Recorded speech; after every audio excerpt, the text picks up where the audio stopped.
नमस्कार दोस्तों, क्या आपने कभी यह सोचा है कि ज्वालामुखियों के बनने का क्या कारण होता है? इसके बनने की प्रक्रिया का वैज्ञानिक विवरण और पुरानी कथाओं, मानव अनुभवों एवं प्रकृति के रहस्यों का संगम प्रस्तुत किया गया है।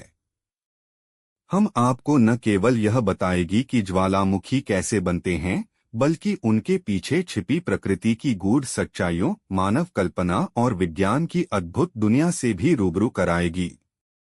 प्रस्तावना: जब हम धरती की सतह पर निगाह डालते हैं तो कई स्थान ऐसे हैं जहां हमें विशाल पर्वत, नदियां, समुद्र तट और विशाल रेगिस्तान दिखाई देते हैं। परंतु धरती की गहराई में छुपे रहस्यों को समझना उतना ही रोचक है जितना कि सतह के नज़ारे। ज्वालामुखी ये प्रकृति के अद्भुत चमत्कार, धरती के भीतरी भागों में चल रहे अभूतपूर्व प्रक्रियाओं का परिणाम हैं।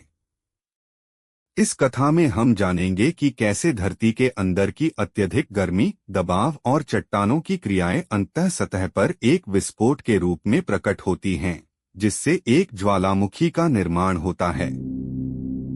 भाग 1: पृथ्वी के भीतर की रहस्यमयी दुनिया।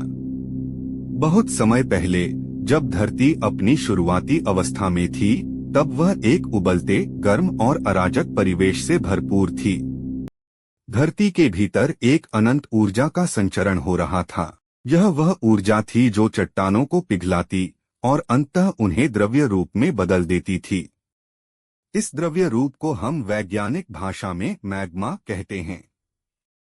धरती की परतें, क्रस्ट, मेंटल और कोर एक दूसरे से जुड़ी हुई हैं, लेकिन उनमें होने वाले तापमान और दबाव में भारी अंतर है।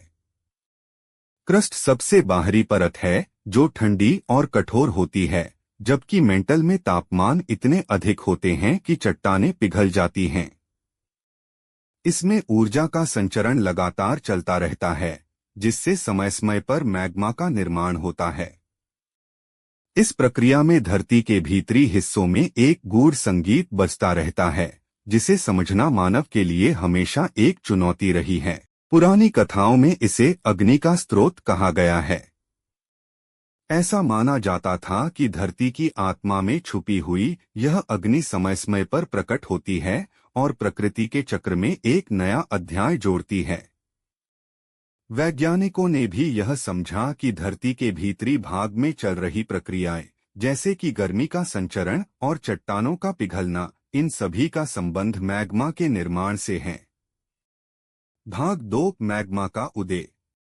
धरती के भीतरी भाग में, जहां तापमान और दबाव चरम पर होते हैं, चट्टानें पिघलने लगती हैं। यह पिघलन तभी शुरू होता है जब किसी विशेष क्षेत्र में तापमान इतना बढ़ जाता है कि चट्टानें द्रव रूप में परिवर्तित हो जाती हैं। इस द्रव्य पदार्थ को हम मैग्मा कहते हैं।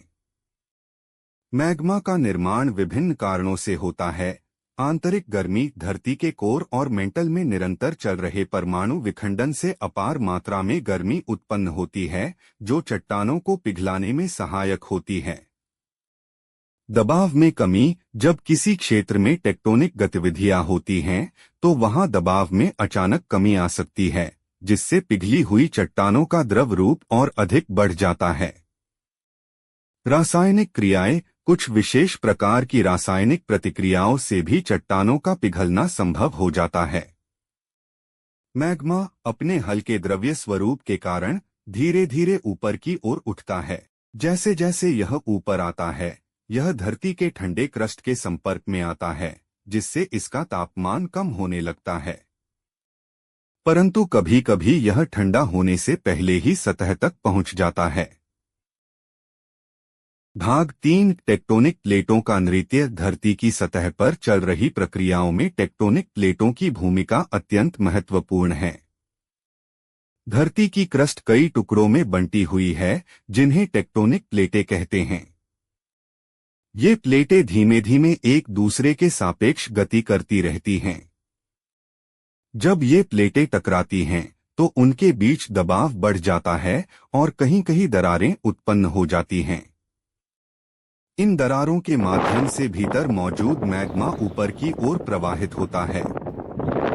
कुछ स्थानों पर इन दरारों की वजह से सतह कमजोर हो जाती है और मैग्मा के लिए एक प्राकृतिक मार्ग खुल जाता है। इस प्रक्रिया को टेक्टोनिक क्रिया के रूप में जाना जाता है, जो न केवल ज्वालामुखियों के निर्माण में बल्कि भूकंप जैसी घटनाओं में भी महत्वपूर्ण भूमिका निभाती है।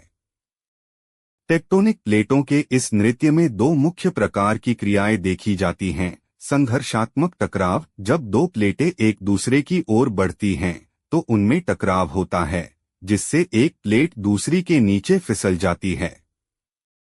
यह प्रक्रिया सबडक्शन कहलाती है, जिसके परिणामस्वरूप मैग्मा का निर्माण तेजी से होता है। विस्थापनात्मक स्लाइडिंग क्रियाएं प्लेटों के एक दूसरे के सापेक्ष धीरे धीरे खिसकने से भी दरारें उत्पन्न होती हैं, जिनसे मैग्मा का प्रवाह सतह तक पहुंचता है। इस प्रकार टेक्टोनिक प्लेटों का यह अद्भुत नृत्य धरती की सतह पर नए परिदृश्य रचने में अहम भूमिका निभाता है, जिसमें ज्वालामुखियों का निर्माण भी शामिल है। ज्वालामुखी का प्रभाव और महत्व। ज्वालामुखी केवल विनाश के प्रतीक नहीं हैं, बल्कि उनके बनने के साथ कई सकारात्मक प्रभाव भी जुड़े हुए हैं। जब एक ज्वालामुखी फटता है तो उसके साथ भारी मात्रा में राख, लावा और गैसें वातावरण में मिल जाती हैं। इससे जो प्रमुख प्रभाव देखने को मिलते हैं वे निम्न प्रकार हैं। 5.1 प्राकृतिक उपजाऊ मिट्टी। ज्वालामुखी के विस्फोट से निकलने वाली राख में पोषक तत्व प्रचुर मात्रा में पाए जाते हैं। यह राख जब जमकर ठंडा हो जाती है तो वह मिट्टी में मिल जाती है और उसे अत्यंत उपजाऊ बना देती है। यही कारण है कि दुनिया के कई कृषि प्रधान क्षेत्रों में ज्वालामुखी के आसपास की जमीन बहुत उपजाऊ मानी जाती है। 5.2 भूवैज्ञानिक चमत्कार। ज्वालामुखी की विस्फोटक क्रियाएं धरती के भूगोल में भी नए परिदृश्य रच देती हैं। नई चट्टानों और द्वीपों का निर्माण, पर्वत श्रृंखलाओं का विकास और धरती के सतह पर दिखाई देने वाले अद्भुत संरचनात्मक बदलाव, ये सभी ज्वालामुखियों की प्राकृतिक शक्तियों के प्रमाण हैं। उदाहरण के तौर पर हवाई द्वीप समूह और इंडोनेशिया के कई द्वीप इसी प्रक्रिया का परिणाम हैं। 5.3 पर्यावरणीय और जलवायु संबंधी प्रभाव। ज्वालामुखी विस्फोट के दौरान निकलने वाली गैसें और राख वायुमंडल में मिल जाती हैं, जिससे अस्थायी रूप से जलवायु में परिवर्तन आ सकता है। कुछ मामलों में बड़े पैमाने पर विस्फोट से सूर्य की रोशनी कम हो जाती है, जिससे तापमान में गिरावट देखी जाती है। हालांकि यह प्रभाव अल्पकालिक होते हैं और धरती के प्राकृतिक चक्र में एक हिस्से के रूप में कार्य करते हैं। भाग 6 मानवता और ज्वालामुखी। एक पुरानी कथा।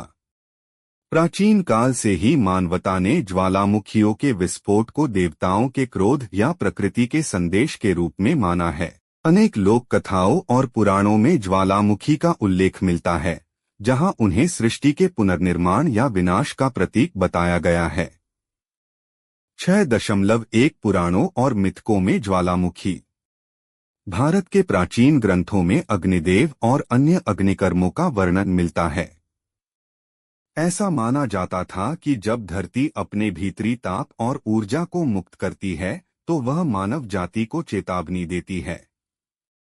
कुछ कहानियों में इसे देवी देवताओं की क्रोध भरी अग्नि के रूप में दर्शाया गया है, जो धरती पर पुनर्जीवन की नई राह खोलती है। 6.2 मानव अनुभव और आधुनिक वैज्ञानिक दृष्टिकोण।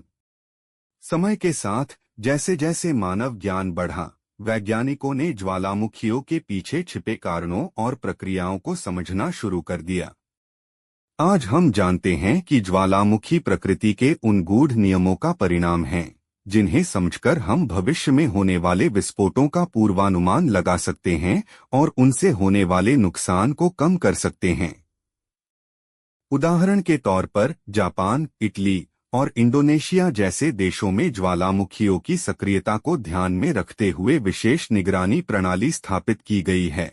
वैज्ञानिक उपग्रह, जीवरसेंस सेंसर और भूवैज्ञानिक अनुसंधान से इन विस्फोटों की भविष्यवाणी करने का प्रयास किया जाता है, ताकि समय रहते बचाव कार्य किए जा